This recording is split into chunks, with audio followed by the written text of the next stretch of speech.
Snacks చేయడానికి time ఎక్కువగా లేనప్పుడు ఇలా అటుకులతో 5 నిమిషాల్లో చాలా సింపుల్గా అటుకుల మిక్చర్ రెడీ చేసేయండి. హాయ్ అండి, వెల్కమ్ టు సురేఖ రెసిపీస్.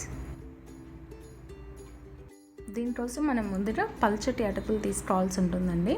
ఇవి మనకి అన్ని షాప్స్లో దొరుకుతాయి. ఇప్పుడు మనం స్టవ్ మీద ఒక ప్యాన్ పెట్టుకొని ఈ అటుకుల్ని ప్యాన్లో వేసుకొని ఫ్లేమ్ని మీడియంలో పెట్టుకుని ఒక 5 నిమిషాల పాటు ఫ్రై చేసుకోవాల్సి ఉంటుంది. హైలో పెట్టుకుంటే మాడిపోతాయండి, కాబట్టి సిమ్ టు మీడియం అడ్జస్ట్ చేసుకొని ఇలా క్రిస్పీగా అయిన తర్వాత స్టవ్ ఆఫ్ చేసుకొని ప్లేట్లోకి తీసుకోవాలి. ఇప్పుడు ఇదే ప్యాన్లో కొద్దిగా ఆయిల్ వేసుకొని ఇందులో మనం కొన్ని వేరుశనగ గుళ్ళు వేసుకోవాలి. ఇవి కొంచెం ఫ్రై అయిన తర్వాత కొన్ని వేయించిన శనగపప్పు కూడా వేసుకోవాలండి. ఒక నిమిషం ఇవి ఫ్రై అయిన తర్వాత మనం ఇందులో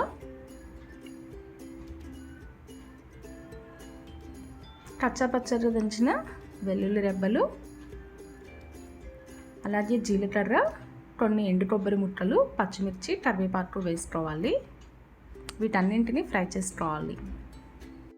ఇలా ఇవి ఫ్రై అయిన తర్వాత ఇందులో కొద్దిగా ఇంగువ, అలాగే కొంచెం పసుపు వేసుకొని ఒకసారి కలుపుకోవాలి.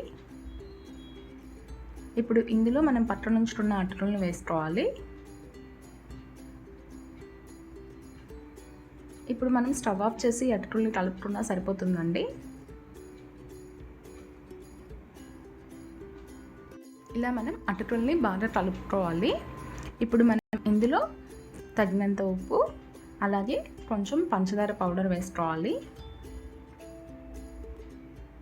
పంచదార పౌడర్ వేసుకోవటం వల్ల టేస్ట్ బాగుంటుందండి, మనకి కట్టా మీఠా టేస్ట్లో ఉంటుంది. ఇంకా మీరు ఏమైనా డ్రై ఫ్రూట్స్ కావాలి అంటే ఇందులో యాడ్ చేసుకోవచ్చు. చాలా మంచి టీ టైమ్ స్నాక్ రెడీ అయిపోయిందని చెప్పొచ్చండి. వీటిని పిల్లలు, పెద్దలు అందరూ చాలా ఇష్టంగా తింటారు. మీరు కూడా ఒకసారి ట్రై చేయండి. ఈ రెసిపీ కనుక మీకు నచ్చినట్లయితే మీరు కూడా ట్రై చేసి ఎలా వచ్చిందో కామెంట్ చేయండి. అలాగే వీడియోని లైక్ చేయండి, అలాగే వీడియోని షేర్ చేయండి, ఛానల్ని సబ్స్క్రైబ్ చేయండి. Thank you for watching.